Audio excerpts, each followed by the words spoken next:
Pretty big day for me.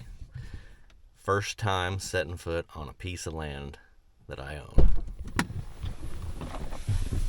Louie! Check it out. Don't need no triggers. Check it out. It's your dirt. That's my dirt. This is the first time we've been here in about, what, 30 days? Yeah. Since we first looked at it. Yeah, the habitat looks really good. Check it out. This is ours.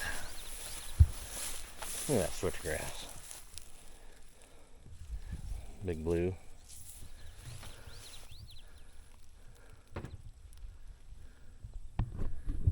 Pretty freaking cool.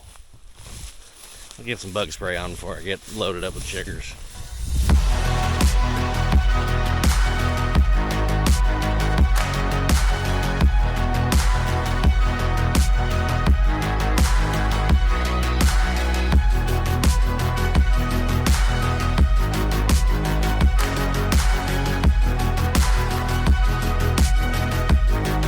We kind of need a cameraman, don't we, Louie? Yeah, we do. We kind of need us a cameraman. But we are in spot number 1, I guess we'll call it. Mm-hmm. The north plot. It's the closest plot to where we parked, so we came here first because we had the sprayer full. But what we've got here is an existing blind. We really don't even know what kind of condition that thing's in yet. I know it's probably full of bees because it's the middle of the summertime, but anyway, we've got an existing food plot here, kind of in this little nook. It's on the top of a ridge, really thick brush on the back side of it. But it's only, the existing plot's only like, what, 0.3 acres? Mm-hmm.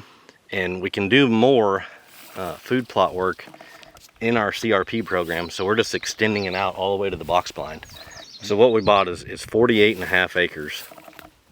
And it's, we think, one of the most overlooked little pieces of farms that was on the market. It's not what the typical deer hunter thinks of when they look at a farm they want to buy to deer hunt. But there's a lot of purposes with this farm. It's got income production, it's got really good habitat on it, and it's also a place we can come and maybe kill a big deer. Yeah. So It sets up great for rifle season or yep. So or bow. So it's 48.5 acres. And there might be an acre of timber on it. Mm-hmm. Yeah. But it sits in the middle of some really good habitat whenever you start to get up, you know, your 30,000 foot view. There's got to be a lot of deer in this part of the country, and if we provide them what they need, we can hopefully catch one out here in the open. Yep. So we'll see. The deer don't need trees farm. We'll prove it. We're going to prove it to you. Yeah. They got good habitat all the way around it, like Casey said. You've got good standing tall warm season grasses. I'm predicting it's going to be a good afternoon out of a blind, maybe a tree stand. Yep. You got food, you got good bedding around it. You got some nice rolling topography to where you can't see it from any roads. You got elevation where you can put blinds, see all the food plots. There's a spot up here you could stick a blind and shoot the whole farm with a rifle. Yeah, and we could possibly do that whenever we're going to put up. This blind was already here, but we've got a brand new blind that we'll be able to move around. We're going to go ahead and set it probably for early season type hunting, and then if we see something later on in the rut for rifle, we might move it up to the top of the hill. But we'd be able to, if we put it right there, we could shoot this plot and that plot, and then you could maybe slip in the morning. Yeah, for sure. Especially on a frosty morning. They're gonna feel safe back here. Yeah. Cool. Let's get to work.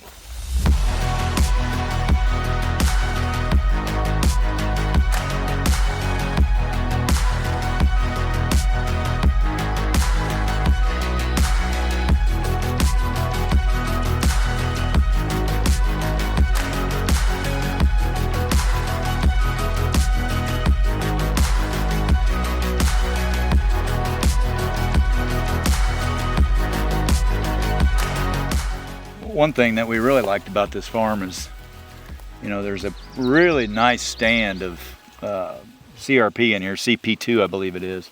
A lot of warm season grasses, A lot of forbs. You got partridge pea right here, which is great for birds and turkeys and quail. We heard a Bob White singing up top of the hill, but this is just lush and thick, and it's only in year 2, I think, of this new program. A lot of south-facing slopes in here. A lot of just terrain, different terrain features. Got elevation at the top of the hill to where you can sit and see a lot of the farm. Moya trail in the back of the blind. And since the last time we've been here, the day we made the offer, it is really exploded. They've got plenty of moisture, obviously. We're going to take part of this bottom field here and put it into food.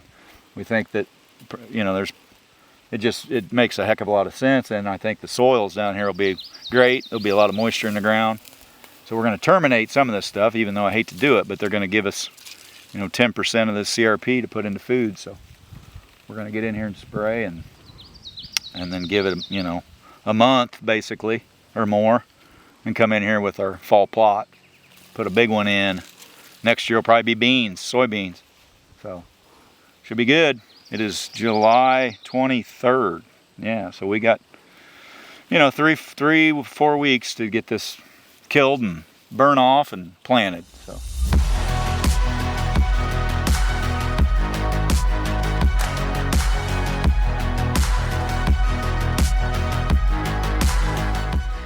Sprayed this plot off. It's been, what's it been, 3 weeks ago, and a lot of warm season grasses in it, and it's died off pretty good. There's still a little bit of green in there, so we're gonna run a fire through it, get rid of all that trash and thatch and stuff, and then we're gonna turn the old ferminator loose and work it up a little bit, and then put the seed in the ground. We're just hoping it'll take a fire through here, and we just ran a ring around it just in case it gets. I don't think it will. We've got so much moisture here in the last month that I mean, everything's just so green and thick, and we sure can't complain about that. So drip torch, leaf blowers, we're ready to go.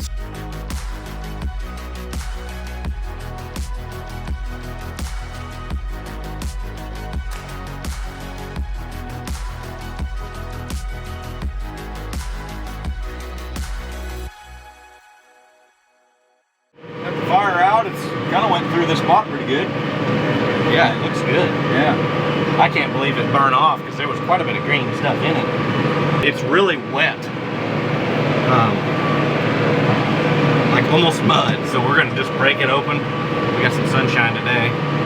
We've got the other one to work, so probably gonna work this one, leave it lay, go do the other one, and then come back to this one here in a little bit. But we're farming. Farming, baby. Looking pretty good. Farming for deer.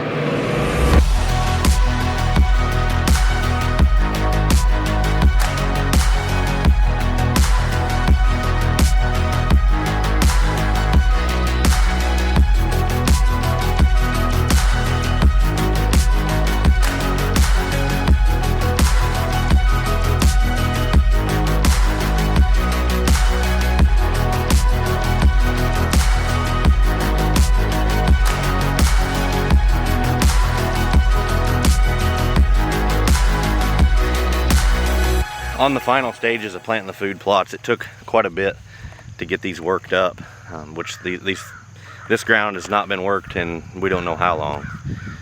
Had a lot of native grass in it, clumped up stuff, a lot of root matter in the soil in that top 2 to 3 inches where we're trying to work it and get it planted. But like I said, we're on the final stages. Louie's doing the liquid fertilizer, and then we're going to come back and tip the ferminator back, put it in seed mode, and put some big tine in the ground. We really like this liquid fertilizer. It's saved us a lot of time and a lot of sweat. We don't have to hook up to a spreader. We don't have to worry about a spreader failing. I can't tell you how many spreaders I've bought in the past. Use them for a week out of the year, clean them up, oil them up, put them in the shed, and you get them out the next year and they're rusted and seized up. I've always got a sprayer on the back of my side-by-side. It works. If a pump goes out, it's easy to replace. We picked up the fertilizer from my buddies at BioAg. They said, "What do you need?" I said, "You guys are the dirt nerds. Just mix me up what will make these plants grow." Told them what we were growing. They mixed it up. and it's got probably more pounds to the acre of actual fertilizer than dry wood, and it's also readily plant available. We spray it on right ahead of the planting. We roll it into the soil with the seed. It's all right there. The plant's ready to use it. The first rain we get, these plots will be up and jamming.